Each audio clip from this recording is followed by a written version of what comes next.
Let's prepare ourselves for our topic tonight, mga kapatid, sa ating patuloy na Bible study series na ang pamagat ay Faith's Hall of Fame.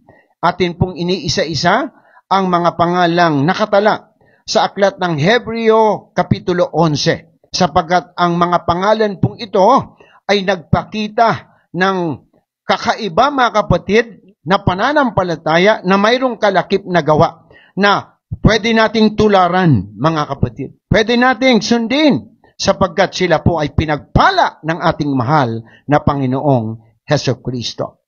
So for tonight's Bible study, nais ko pong dalhin sa inyo si Jose or Joseph sa topic na The Vision of Faith. Hallelujah! The Vision of Faith. Si Jose po siguro ay isa sa mga well-known character in the Bible. Napakahalaga po ang kanyang ginampanang role sa lumang tipan pag pinag-uusapan po ay ang pagpapala. So Joseph, mga kapatid, actually was a visionary servant of God in the Old Testament. Siya po ay anak ni Jacob at saka ni Raquel, mga minamahal. Nagsimula po ang kanyang istorya nang siya po ay magkaroon ng isang panaginip na 12 binigkis na trigo and also yung sun, moon, at yung 11 stars na nagre-represent, mga kapatid, ng kanyang pamilya. Dito po nagsimula ang kanyang dreams or vision na kung saan pinangyari ng ating Panginoon sapagkat yun ang kanyang kalooban. If you have your Bible, please open with me in the book of Genesis 37, 5 up to 10. Napakaganda, mga kapatid, ng topic na ito sapagkat may kaugnayan po ito sa pagpapala ng isang tao na naniniwala sa magagawa ng Diyos sa kanyang buhay. Hindi lamang po para kay Jose ang blessing, kundi para sa lahat ng naniniwala sa kapangyarihan ng Diyos sa kanyang buhay. Ginakailangan po na sa paglilingkod natin sa Diyos, mapa sa ministry, sa pamilya, sa trabaho, ay meron po tayong vision. Hallelujah! Kung ano ang gusto nating makita sa unahan. Ganito po ang pagkakasabi ng salita ng Diyos. Joseph had a dream, and when he told it to his brothers, they hated him all the more. Grabe, ano? Galit yung mga kapatid ni Jose dahil sa panaginip niya. Ano kaya yon? He said to them, "Listen to this dream I had. We were binding sheaves of grain out in the field when suddenly my sheaf rose and stood upright while your sheaves gathered around mine and bowed down to it." So parang, kumbaga, kung hindi mo mauunawaan ang kalooban ng Lord, may ibig sabihin si Jose, parang siya ang magiging hari, parang siya ang magiging nasa authority. Ano? So, hindi madaling tanggapin ito ng kanyang mga kapatid. His brothers said to him, "Do you intend to reign over us?" Gusto mo bang sabihin, mangunguna ka sa amin? Gusto mo bang sabihin, magkakaroon ka ng authority sa amin? Aba, kami ang mga panganay, Will you actually rule us? And they hated him all the more because of his dream and what he had said. So, maliwanag po na sa panaginip ni Jose, na siya po ay pagpapalain at magkakaroon ng kapangyarihan, ay hindi, mga kapatid, maganda sa pandinig ng kanyang mga kapatid. Para sa kanila, aba, bunso ka tapos ikaw ang maghahari sa amin. Parang hindi maganda. So, makikita po natin na dito, makikita natin na ang kalooban ng Diyos ay hindi, mga kapatid, po pwedeng ko-questionin sapagkat kinakailangan paniwalaan lalo tigit kung ito pala ay para sa kabutihan, hindi lamang ni Jose, kundi ng nakakarami. Ito po ang istorya nito. Pakinggan po ninyo mga kapatid. Sana ang mensahe ng Lord ay maunawaan po natin. Sa bagay, tama rin naman po na maaring magtanong po sila. Pero ang problema doon kasi yung kanilang damdamin eh. Hatred. Di po ba minsan naman talaga nagtatanong ka, totoo ba yan? Mangyayari ba yan? Pero ang problema po, jealousy eh. Jealousy po ito. Kaya, kung may nakikita po tayong pinagpapala, antabayanan po ninyo ang inyong mga sarili. Dapat magpasalamat sa Diyos at manalangin na nawa tayo rin ay pagpalain rin naman. Yun po yun. Kasi nasa Diyos ang buhay ng tao. Nasa Diyos ang sekreto, mga kapatid, ng pagpapala. Ano? So ituloy po natin. In verse number 9, then he had another dream. So mayroon pa pala. Una, mga kapatid, hallelujah, yung uhay. Yung binigkis na trigo. Pero nagkaroon pa ulit. And he told it to his brothers again. Listen, he said, sabi niya sa kanya mga kapatid, I had another dream. And this time, the sun and moon and the 11 stars were bowing down to me. So, mas lalo naging parang specific sapagkat yung sun, parang si Jacob ito, yung moon, si Raquel, at yung 11 stars, yung kanyang mga kapatid. So, when he told his father as well as his brothers, his father rebuked him and said, ultimo yung kanyang amang si Jacob ay nirebuke po siya. What is this dream you had, Joseph? Will your mother and I and your brothers actually come and bow down to the ground before you? So hindi nila nauunawaan ito. Vision kasi ito eh. So his brothers were jealous of him. So, lumabas na po ang salitang jealous. But his father kept the matter in mind. Makikita po natin, ang gusto kong dalhin po sa inyo ay ang karakter ni Jose at ang ginawa ng Diyos kung bakit po siya pinagpala. Dahil hindi natin kontrol ang paligid, maging ang damdamin kahit ng mga malalapit po sa atin. Pero, ang pwede po nating ayusin ay ang buhay natin sa harapan ng ating Panginoon.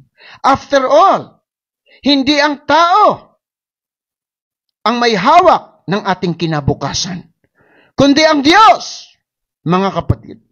Hallelujah! Ito po, mga kapatid, na topic na ito, actually, ito yung isa sa mga na discuss po natin sa convention, sa workers' convention po natin last November. Hallelujah.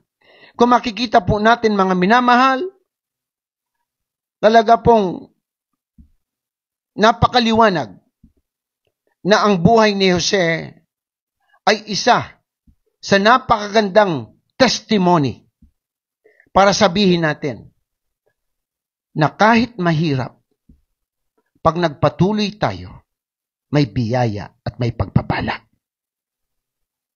Hallelujah.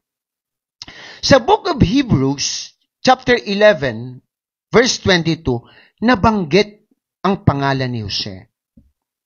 Pero hindi po specific doon sa mga detalye na nangyari sa buhay ni Joseph. Ito na po yung parang huling parte na ng buhay niya. Ang sabi po sa verse 22, by faith, Joseph, praise the Lord, at the end of his life. Pansinin po ninyo si Isaac, si Jacob, yung buhay nila pare-parehas sa huling parte ng kanilang buhay. Nandoon pa rin ang kanilang pananampalataya. At the end of his life, made mention of the exodus of the Israelites and gave directions concerning his bones sa kanya na pong kamatayan. Kaya pansinin po natin mga kapatid, lahat ng binanggit dito, hallelujah, tungkol sa huling habilin ni Jose, ay patungkol po sa future, patungkol sa mangyayari, sa unahan. Hallelujah! Pero nakaka-bless, mga kapatid, na kahit na ang mga taong ito'y mamamatay na, mga espiritual na bagay pa rin ang kanilang sinasabi, ang kanilang gustong mangyari sa kanilang mga buhay. Kaya maliwanag po, sabi po dyan, nang malapit ng mamatay si Jose, nabanggit niya ang tungkol sa pag-alis ng mga Israelita sa Ehipto. Hallelujah. Isipin ninyo, during this time, masyadong respetado po si Jose at ang kanyang buong pamilya. Dahil talaga pinagyaman sila ng paraon. Dahil nakita nyo naman kung ano ang ginawa ni Jose sa Ehipto nang siya po ay maging leader at maging gobernador. Pinamahalaan niya, mga kapatid, especially ang tungkol sa pagkain. At hindi po nagkaroon ng gutom sa lugar na yon. Hallelujah! Dahil ang kanila, mga kapatid, na leader that time, walang iba kundi ang lingkod ng Diyos na si Jose. Kaya nirespeto po, mga kapatid, na sobra si Joseph dito at ang kanyang buong family. If you're going to read the last chapter of Genesis, ito po ay patungkol sa pagkamatay ni Jacob at ni Jose. Hallelujah! Grabe po ang ginawa, mga minamahal, na pagpapahalaga ng paraon. Pero sa paglipas ng mga taon, nang magpalit ang paraon, nakalimutan na po si Jose. Pero that time, listen carefully, binanggit na ni Jose ang Exodus. Hindi pa po nangyayari yan, sapagkat ang kalooban ng Diyos ay hindi manatili ang Israelita sa Ehipto dahil ang pangako ng Diyos ay Kanaan. Hallelujah, purihin ang Panginoon. So, take note, mga kapatid, ang dalawang importante na bagay na binanggit dito. Exodus, journey of Israel in the wilderness, and the bones of Joseph dapat madala sa Kanaan. Ito pong mga bagay na ito symbolized the unwavering belief ni Joseph sa covenant ng Panginoon. At reminder din po, mga kapatid, sa lahat ng generations na ang Diyos ay tapat at mangyayari ang lahat ng bagay ayon sa kalooban ng ating Panginoon. Di po ba, matapos, mga kapatid, na mamatay si Jose, paglipas ng mga taon, inalipin ang mga Israelita. Naghirap ang mga Israelita. Pero ayon, mga kapatid, sa sinabi ni Jose, makakalaya ang bayan ng Diyos. Nakalaya nga, mga minamahal. At bago umalis, mga kapatid, sila Moises that time. If you're going to read the Bible, hallelujah, hindi iniwanan ni Moises ang buto ni Jose upang dalhin sa Kanaan. Purihin ang Diyos. Binanggit po yan ng Biblia. At ito po ay masasabi kong vision of faith. Hallelujah. Pero, pag-usapan po muna natin, ano ang vision? What is vision? Or what is a dream? What is revelation? Sabi ko nga, meron din po palang nakikita ang pananampalataya sa unahan. Yes! Ang totoo niyan, mga kapatid, sa ngayon, sa lahat ng mananampalataya, kayo na mismo ang magsabi, di po ba nakikita natin ang ating sarili na kasama si Jesus sa buhay na walang hanggan? Di po ba, mga kapatid? Nakikita natin ang ating sarili, mga kapatid, doon sa inihanda na tahanan ng ating Panginoon sa ating mga buhay. Hallelujah. Mga kapatid, vision is a conceptual view of the future. Conceptual means picture. It means vision is a picture of the future. So, mayroon kang nakikita sa unahan. Kaya, napakahalaga ito sa lahat ng mga leaders. Dapat may nakikita tayo sa unahan ng ating paglilingkod. Kasi kung tayo'y naglilingkod na wala tayong vision, according to King Solomon, a man without vision will perish. Hallelujah. This is a visual manifestation of our purpose. Visual means what you see. Mga kapatid, nung tinawag po ako ng Panginoon na nasa kabataan pa lamang po ako, ang totoo niyan, mayroon talaga ako mga kapatid na vision na nakita ko ang sarili ko na nangangaral ng salita ng Diyos.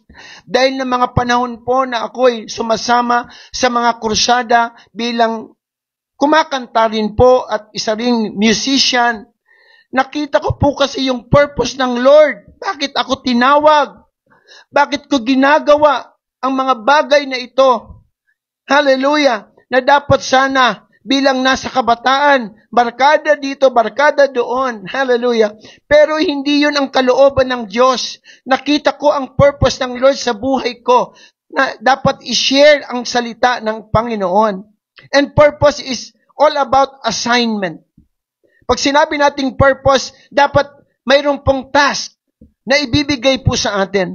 Kaya kung anuman ang assignment natin, anuman ang calling po sa atin sa ministry, saan o anumang aspekto ng ating buhay, gawin natin ang nararapat, maging tapat tayo sa Panginoon, magtiwala tayo sa Diyos sapagkat may pagpapala na ibibigay ang ating mahal na Panginoon. Hallelujah. A vision is like a picture you want to see and happen in the future. Kaya nga, di ba sabi ni Joseph, I have a dream. The day is coming that I will hold a great power that even my family will bow down to me. Yan yung sabi ni Joseph. Mayroon akong pangitain na darating ang panahon. Ang problema lang, hindi niya alam kung papaano at kailan. Yun ang malaking problema. Pero hindi po kasi ang tao ang gagawa, kundi ang Diyos. Nawa po sa ating mga leaders, siguro naman sa ating paglilingkod, sana may vision din po tayo that someday CCFM Church is not only in the Philippines, but also in other countries. Wala namang masama mga kapatid. Di ba? Hallelujah. You know, the vision of faith, hallelujah, has visionary leaders. Kaya sa lahat ng mga leaders, God bless you. May the guidance of our Lord be with you. Kasi ang church ay nangangailangan hindi lamang dedicated leaders, but visionary leaders. Hindi lamang ang tingin ngayon sa kasalukuyan, kundi nakatingin sa unahan kung ano ang gusto niyang mangyari sa ministeryo na kung saan siya tinawag. A leader I mean, who has the capacity to see the purpose of God. A leader who has a strong determination and courage. Pero tandaan po natin mga kapatid na iba ang kahulugan ng mission sa vision. Para sa akin mga kapatid sa isang madaling pagkaunawa, ang mission natin ay dapat as a Christian closely tied to the Great Commission. Kaya nga ang sabi ng Lord, make disciples, baptizing them, di ba? And teach them. So, ito po yung mission. And yung vision, ito po yung makikita natin pagkatapos na gawin natin ang ating mission. Ito yung desired natin na resulta. Kaya kung ang vision natin, listen carefully, kung ang vision natin ay madagdagan ang ating outreaches, di ba? Madagdagan 25 outreaches. Hallelujah. By year 2030. Halimbawa, vision po yun. So ano ang mission natin? Evangelize. Hold Bible studies. Share the Word of God. Yan ang mission. Kaya pala mahalaga na dapat mayroon talagang mga visionary leaders like Joseph. Na kahit anumang pagsubok ang dumating, hindi siya tumigil. Dahil nakita niya ang purpose ng Lord sa kanyang buhay. Hallelujah. Everybody say amen. So Joseph's vision of faith is always tested by circumstances. You know, when Joseph was still young, nakita niya talaga ang kanyang sarili sitting on the throne of power. Hindi niya lang alam kung papaano at kailan. Pero ang problema, mga kapatid, nung binanggit niya ito sa kanyang mga kapatid, sa kanyang pamilya, hindi natanggap. His brothers got angry with him. And ang mabigat pa dyan, dahil sa jealousy, they wanted to kill Joseph. So kasama pala talaga sa dreams natin ang hardships na kahit mga kapatid, malalapit sa ating buhay ay pwedeng gamitin para hindi tayo makapagpatuloy. Kahit pamilya natin, kaibigan, mga kapatid, pwedeng gamitin yan. Hallelujah! So, what are the hardships did Joseph experience? Number 1, ito na po, betrayal by his brothers. Kasi, nagsiselo sila. Hallelujah! Bago pa kasi ito, binanggit mga kapatid, o bago pa binanggit ni Jose ang kanyang panaginip, nakikita kasi nila na parang malapit at mahal ni Jacob si Jose. Parang ang tingin nila ay paborito. Yan. Kaya mas lalong nadagdagan nang sabihin ni Jose na siguro darating ang panahon, kayo ay yuyukod sa akin. At alam niyo po ba mga kapatid, nangyari yun. Nangyari yun. Pero hindi dahil mga kapatid, si Jose ay parang magiging isang malupit na hari. Hindi eh. Para lamang ipakita doon na sa ating katagumpayan, dapat mayroon pa rin kapakumbabaan. Ipinagbili. Gusto nga patayin si Jose. Pero salamat kay Ruben, di ba? Yung kapatid ni Jose. Na nagsabing, hindi pwede. Pinagbili na lamang mga kapatid. Hallelujah si Jose. Sa mga nangangalakal na mga Ismaelita. So, another thing mga kapatid na naging pagsubok ay yung slavery in Egypt. Joseph was sold to Potiphar, an officer of Pharaoh. Di po ba? Alam natin na talagang hindi naging madali ang buhay niya sa bahay ni Potiphar. Pero ipinakita niya ang kanyang galing. Ipinakita niya ang kanyang kasipagan. Sapagkat ipinagkatiwala lahat ng Potiphar kay Jose ang pamamahala sa kanyang bahay. Doon nagsimula. Yung nakita na maganda, mga kapatid, ang performance ni Joseph as a Christian, kumbaga, as a servant of God. Pero despite his difficult circumstances, Joseph prospered because the Bible said God was with him. God was with him. Hallelujah. Kahit mayroong tinatawag na false accusation and imprisonment na nangyari, inakusahan si Jose ng pangkagahasa ng asawa ni Potiphar, na samantalang ang totoo, tinanggihan lang naman. So tinanggihan kasi ni Jose ang asawa ni Potiphar. Kaya sa hiya niya siguro, sa galit niya, yun, nagsisigaw na pinagtangkaan siyang masama ni Jose. Naniwala naman ang Potiphar. Hallelujah! Kaya, yun, siya po ay nakulong. Pero hindi nagtatapos po doon ang plano ng Diyos. Kung tutuusin, pwede nang magtanong si Jose, nasaan? Nasaan ang panaginip ko? Nasaan ang pangitain ko? Bakit nasa kulungan ako? Hindi pa napapanahon.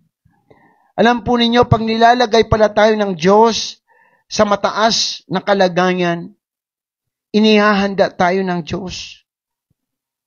At yung preparation, doon po mahirap. Doon po may pains. Dahil minumold tayo ng Panginoon upang tayo maging handa sa pagpapala. Hallelujah! Habang siya po ay nasa kulungan, mga kapatid, mayroon po kasi doon mga minamahal na nakulong na cupbearer and baker ng paraon. 2 pong tao yon. At doon mismo sa loob ng kulungan, na-interpret ni Joseph ang kanilang panaginip. Kaya nakilala doon si Jose. Kaya kahit saan ka pumunta, pag ang Diyos kasama mo, hallelujah! Hindi ka pababayaan ng Diyos. Makikita pa rin ang kaibahan mo. Nangyari po na ang cupbearer po na ito ng paraon ay nakabalik sa kanyang posisyon. Hallelujah! At lumipas po ang 2 taon na hindi po siya naalala. Pero mamaya makikita po ninyo kung ano ang nangyari. Parang mahirap kasi yung parang nagawan mo ng kabutihan. Tapos ang parang minsan naiisip mo na sana maalala niya rin ako. Tapos parang hindi na naalala, mga kapatid, nung nasa taas na. Pero ang totoo niyan, mga kapatid, hindi ka dapat sumama ang loob dahil may panahon sa lahat ng bagay. Palakpakan natin naman. Amen, amen, hallelujah. Mga minamahal, despite these trials, Joseph remained faithful and eventually rose to become the second most powerful man in Egypt, overseeing the land during a severe famine, mga kapatid, sa gitnang silangan, sa panahon po na iyon. Hallelujah, hallelujah. Joseph was not affected by what he presently sees because he believes on what he saw. This is the vision of faith. Minsan naaapektuhan tayo sa kasalukuyang kalagayan natin. Kung may mga pagsubok, hindi mo nakikita na may nakita ka na sa unahan at sasabihin mo, ayaw ko na. Dahil kung ako'y mananampalataya, kung ako'y born again Christian, bakit ako dumaranas ng ganitong klaseng sitwasyon sa buhay? Bakit ako nahihirapan? Pero si Jose, hindi po natin nakitaan ng ganyan. Sapagkat siya ay mayroong pananampalataya sa ating Panginoon. This is the vision of faith. Ano man ang ating kalagayan ngayon, kung may pananampalataya ka sa Panginoon, makikita mo ang pangako ng Diyos. Hindi ang pinagdaraanan mo ngayon sa buhay, kundi, mga kapatid, ang plano ng Diyos sa iyo sa kinabukasan. Hallelujah! Hallelujah! Kaya nga po, nakaraang convention, nabanggit ko lamang bilang testimony na ang church po natin dito sa Laguna ay malaking patotoo, mga kapatid, kung papaano ang Diyos gumawang makapangyarihan. Mga kapatid, laging binabanggit na sana magkaroon ng isang iglesia, hallelujah, sapagkat that time, hirap po talaga, mga kapatid, ang sitwasyon. Kaya sa tulong ng Diyos, naging isang maayos na bahay na sambahan, sapagkat ito ang nakita natin sa unahan. Hindi po ito gawa ng tao, gawa ito ng Diyos, mga kapatid. Maaring magbago, mga kapatid, ang tao, pero ang Diyos, hindi. So, this is an example of the vision of faith. Hallelujah. Sa mga taga-Lagunang nanunood ngayon, sa mga baguhan, hallelujah. Ito po ay patotoo mismo ng inyo pong lingkod. Nagsimula, mga minamahal, na iilan lamang na song leaders. Pero dahil sa pangako ng Panginoon ay nadagdagan ang handang magpagamit sa gawain ng Panginoon, lalo't higit mga kabataan.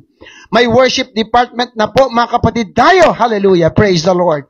Tuloy-tuloy po ang gawain, mga minamahal. Hallelujah. Sa Laguna pa lamang po iyan. Dahil sa kabuuan, makikita pa rin po natin ang tuloy-tuloy na pangako ng Panginoon sa ating Diyos na buhay. Na pangako ng ating Diyos na buhay. Kung makikita natin, yes, may mga pagsubok. Ganun nga, mga kapatid. Subalit pag tayo'y tumigil, hindi natin makikita ang plano ng ating mahal na Panginoon. Hallelujah! Sa ating taunang pagtitipon, especially sa anniversary, makikita po natin ang paggawa ng Diyos na makapangyarihan. This is the manifestation of the vision of faith. Mga kapatid, mayroon tayong choir, National Youth Choir. Hindi niyo po ba nakikita na may ginagawa ang Diyos sa church? Ito po ay patotoo na mayroon magagawa ang Diyos po sa atin.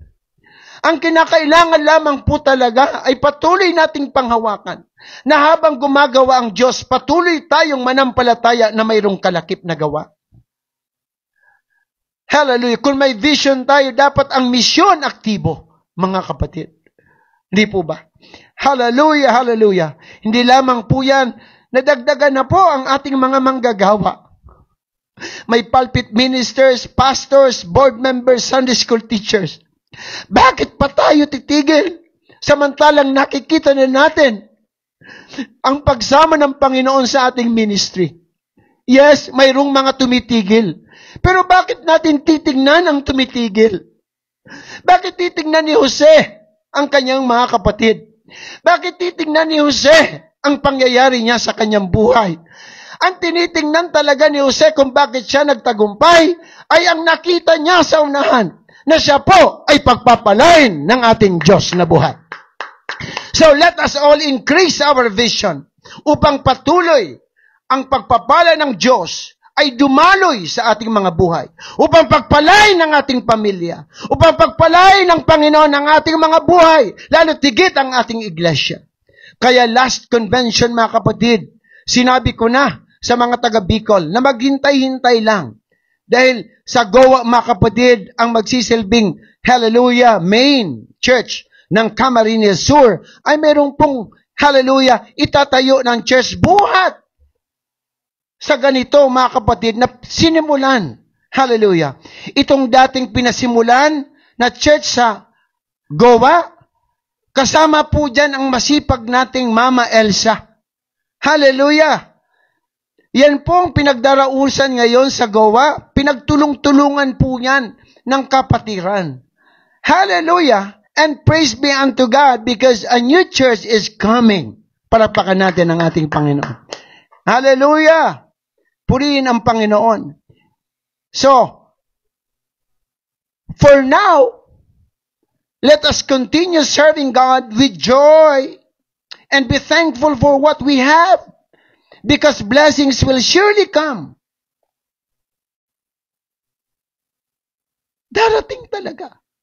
Huwag lang magmadali. Hallelujah. Purihin ang Panginoon. So balikan natin si Jose.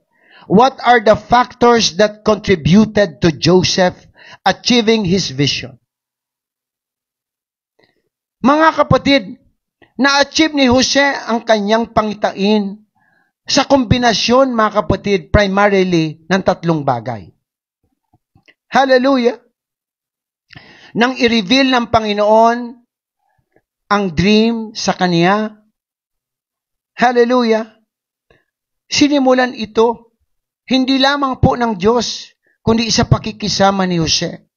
Sa magandang qualities, karakter na ipinakita ni Jose. Hallelujah! So ano yun, Pastor? Number one, the divine providence. Hallelujah. Ang Diyos ang nagpakita ng vision kay Jose. At dapat panampalatayanan yun ni Jose. Kung ang Diyos ang nagpakita, God will provide. Palapakan natin ang Panginoon. Hallelujah! Isang malakas na palakpak sa Diyos. Nasaan ka man, purihin mo ang Panginoon. Kung Diyos ang nagpakita, kung Diyos ang tumawag sa iyo, God will provide. Hallelujah. You know, throughout the journey of Joseph, God's favor was so evident talaga. Iniingatan niya si Jose. Ginagabayan niya. Ang totoo niyan, mga kapatid, magmula nung ihulog si Jose sa balon. Naalala po ninyong storying ito? Siguro hindi nyo pa alam. Bago inihulog si Jose, hinubaran pa siya ng mga kapatid.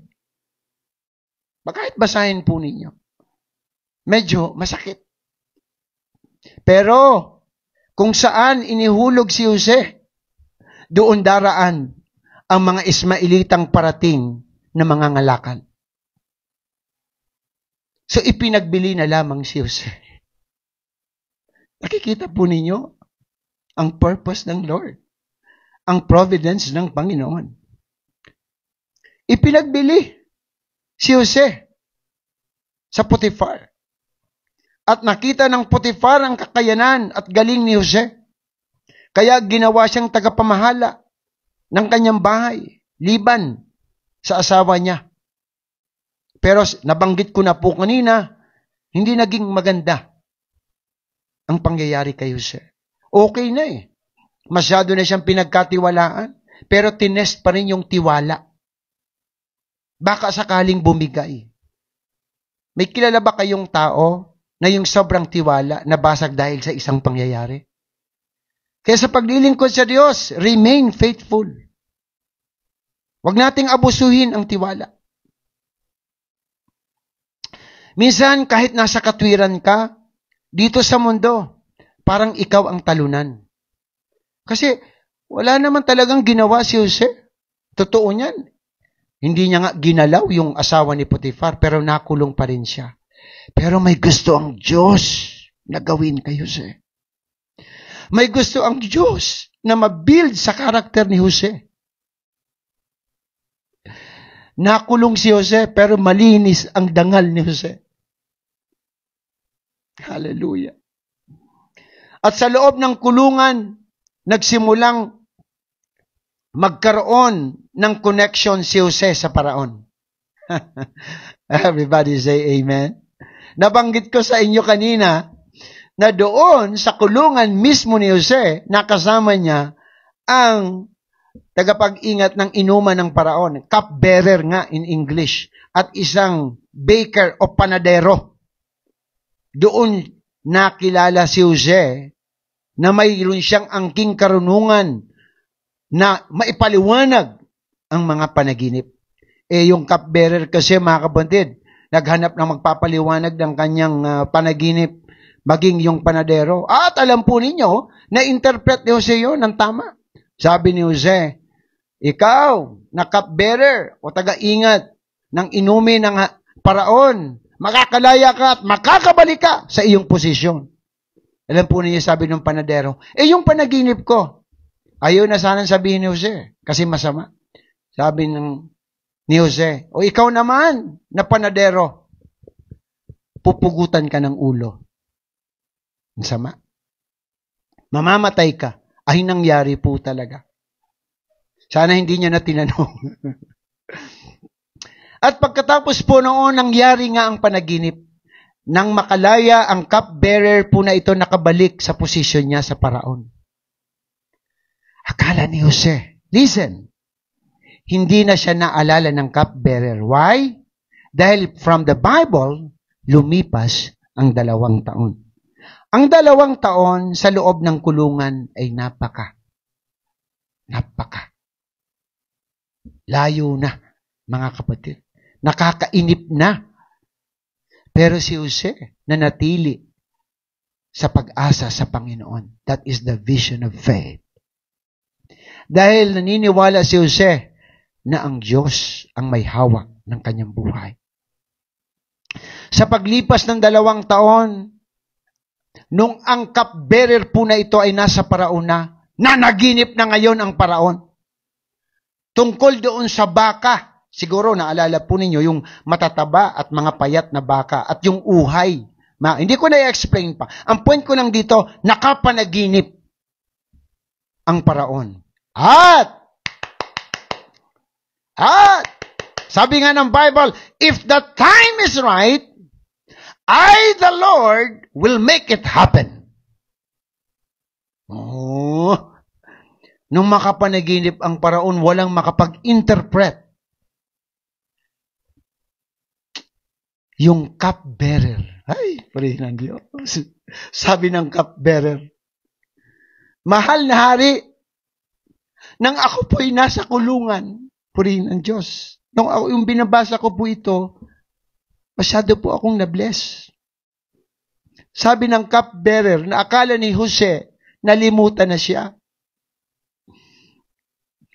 Sabi ng cupbearer, nang ako po ay nasa kulungan, mahal na hari, meron isang binatang Hebreo na alipin ng kapitan.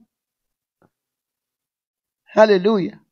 Ang nagpaliwanag ng aking panaginip at nangyari pong lahat, mahal na Paraon. Tingnan po ninyo. Alam po ninyo ang reaksyon kaagad ng Paraon? Pag nasa panahon na, mga kapatid, walang pwedeng pumigil. Ipatawag ang binatang yan. Divine providence.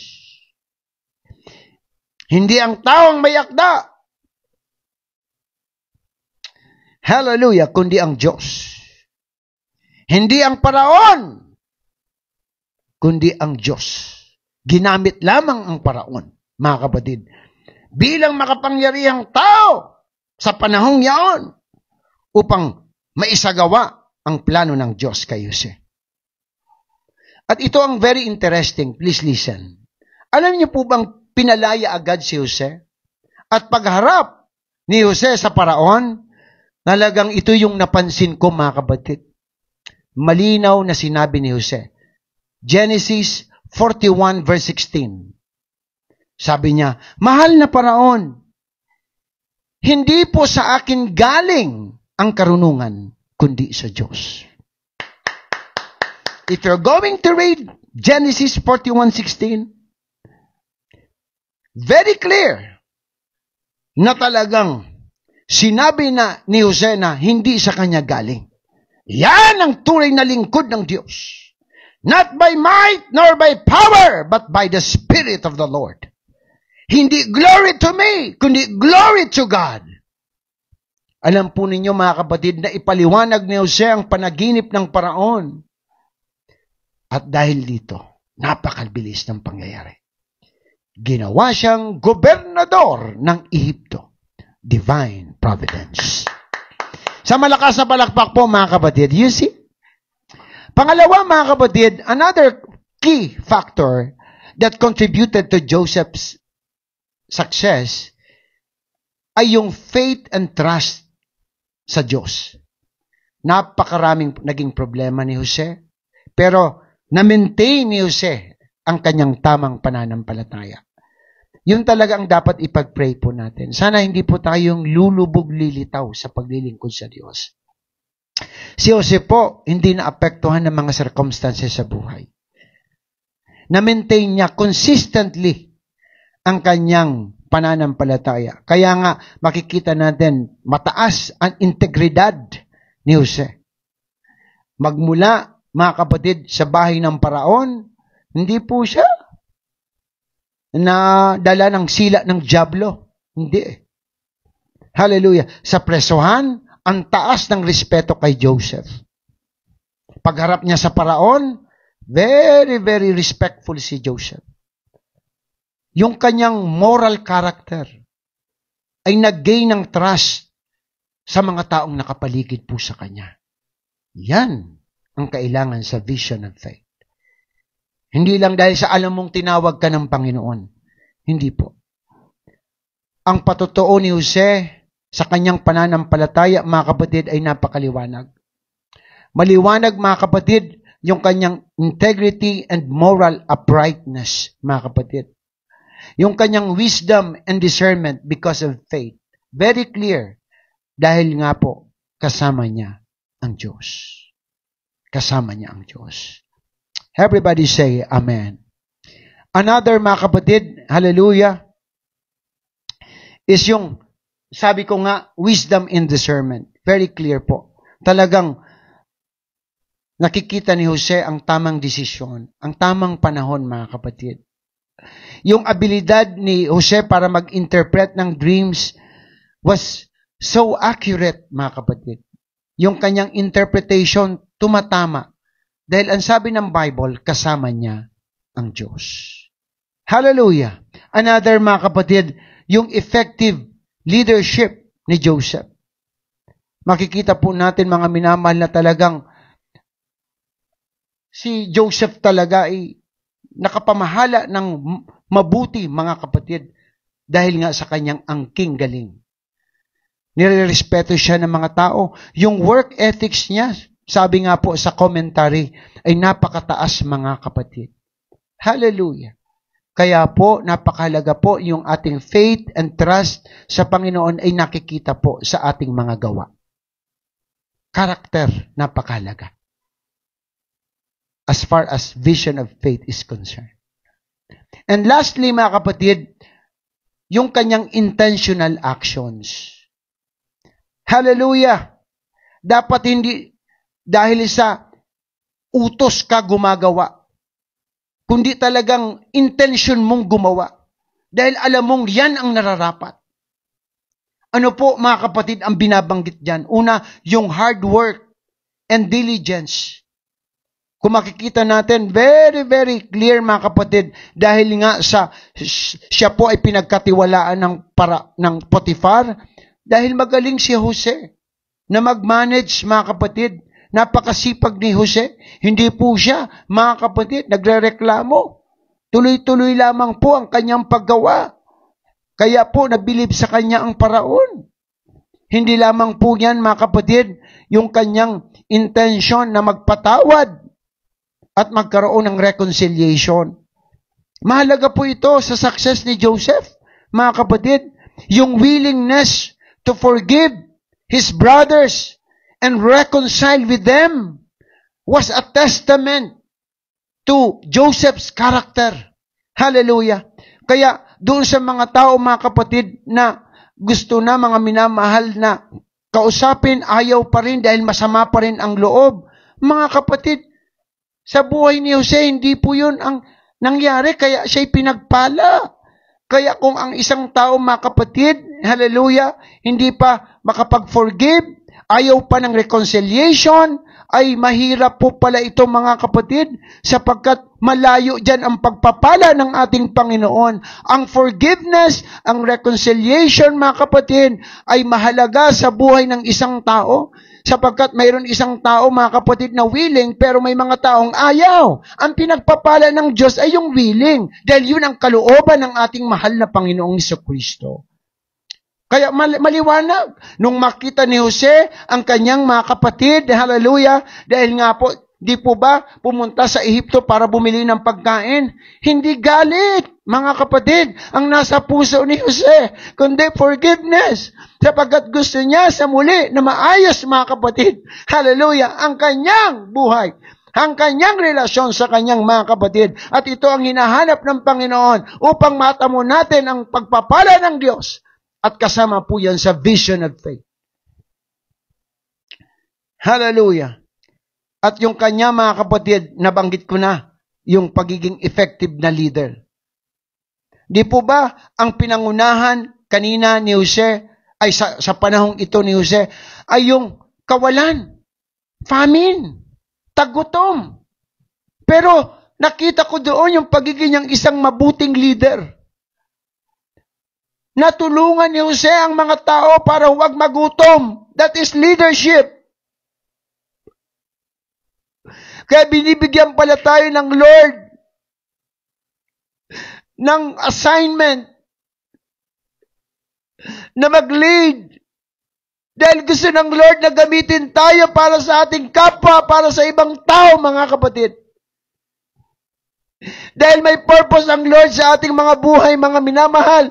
May mga tao na magkikinabang sa ating pangunguna sa loob ng iglesia. Spiritually, lalo't higit, mga minamahal. Sobra pong nirespeto si Jose ng paraon. Ang totoo niyan, para lang malaman po ninyo sa chapter 50 ng Book of Genesis, na magpaalam na po si Jacob na siya po ay mamamatay na. Ang sabi po ng Bible, mga minamahal, nagluksa ang buong Ehipto. Ang buong Ehipto, sabi ng Bible. at inilibing si Jacob sa Kanaan. At ang sabi pa ng Biblia, nang inilibing, inihatid si Jacob, hallelujah, doon sa libingan sa Kanaan, lahat ng kagawad ng Paraon ay sumama. Basahin po ninyo ang chapter 50 ng Genesis. Nakaka-bless, mga kapatid, na sa Ehipto pala, mga kapatid, yung pamilya ni Jose, hallelujah, that time ay sobrang tinitingnan na mataas. Nire-respeto, mga kapatid, dahil po yan sa galing ni Jose. And dahil sa kanyang intentional actions. Our actions must be intentional. Pag pumupunta ka ng Bible study, dapat hindi ka napipilitan lang. Dapat ang intention mo ay matuto. Makakuha ng pagpapala espiritual. Intentional actions. Yan ang gusto ng Diyos. Pag ikaw ay nagbibigay, your action must be intentional. Hindi napipilitan lamang. Kundi kusang loob. Masaya, punong-puno ng pananampalataya. Kung ikaw ay isang leader, pastor, isang worker, Sunday school teacher, board member, your ministry in the church, hallelujah, is so open. Minister, please minister intentionally, I mean. It must be intentional. Gawin talaga natin ng ayon sa ating kalooban. Sapagkat diyan ka pala pagpapalain ng ating Panginoon. Kasi bago ka pa gumawa, kita na ng Diyos ang intention mo. Sabi ng Bible, God knows the intent of your heart. God knows the intent of my heart, mga kapatid. Hallelujah. Pag nagsasong lead ka, tumutugtog ka, dapat maging intentional, mga kapatid, ang iyong ministry sa iyong paggawa. Dapat gusto mo, ginagawa mo, dahil alam mo, mga kapatid, iyan ay sa ikalulugod ng ating Diyos na buhay. Intentional actions. Isa yan sa nakita kong napakahalagang factor kung bakit pinagpala si Jose. Everybody say amen. So in my conclusion, Joseph's journey teaches us that achieving a vision often involves a combination of divine providence, faith and trust in God, and intentional actions to navigate and overcome challenges. Hindi madali. Pero sabi ko nga, mga kapatid, nandiyan na. Pagsamasamahan na natin, sa tulong ng Diyos, makikita natin ang kanyang purpose. His story is a powerful example of how the vision of faith can lead to the fulfillment of one's dreams. Mga kapatid, magandang gabi. Pagpalain po tayo ng ating Diyos na buhay. Again, Happy New Year to everyone. To God be the highest glory. Tayo po'y manalangin. O dakilang Diyos, nagpapasalamat po kami, Panginoon, sa iyo pong kabutihan sa aming buhay. Salamat, Panginoon, sa iyong mga salita na nahayag. Nawa, Panginoon, ito ay patuloy na maging gabay po namin sa aming mga buhay. Pagpalain mo, Diyos, ang aming mga buhay, ang aming pamilya, ang aming iglesia. Lord, sa lahat ng mga leaders, pagpalain mo po, Panginoon, nawa makita nila ang buhay ni Jose. Lord, maraming salamat sa pagpapala. Hallelujah! Salamat o God sa biyaya ng paglilingkod, Panginoon. Napakabuti mo, Diyos. Hallelujah! Maraming salamat sa maraming pagtuturo at sa lahat, Panginoon, na mga pagsubok din na kung saan doon kami lumalakas at doon namin nakikita ang iyong kapangyarihan at biyaya. Lord, ikaw na po ang patuloy, Panginoon, na gumabay sa iyong mga anak. Dalangin po namin, O God, ang aming mga activities na paparating. Pagpalain mo po, Panginoon. Dinadalangin rin namin, O Diyos, ang iyong patuloy na pag-iingat sa pag-uwi, Panginoon, nila Pastor Ronnie and Sister Eler sa Sorsogon. Gabayan mo po sila. At ganun din, pagpalain mo rin, O God, ang karawan ni Pastor Froy at Sister Mean, Panginoon. Salamat po, Diyos, at sa lahat ng nanunood ngayon, Panginoon. Ikaw na po ang patuloy na magsundo ng lahat po ng kanilang pangangailangan. Salamat po, O God, sa iyong kabutihan at sa iyo na po namin ibinabalik ang lahat ng pasasalamat. For thine is the kingdom, the power, and glory. In Jesus' name. Amen and amen. God bless us all. Palakpakan po natin ang ating mahal na Panginoong Jesucristo. Glory to the living God. At pasensya na po, medyo natagalan po tayo ngayon. Ano po? Gusto ko lang tapusin po kasi ang buhay, ang turo sa buhay po ni Jose, mga kapatid. Hallelujah! Purihin po ang Panginoon.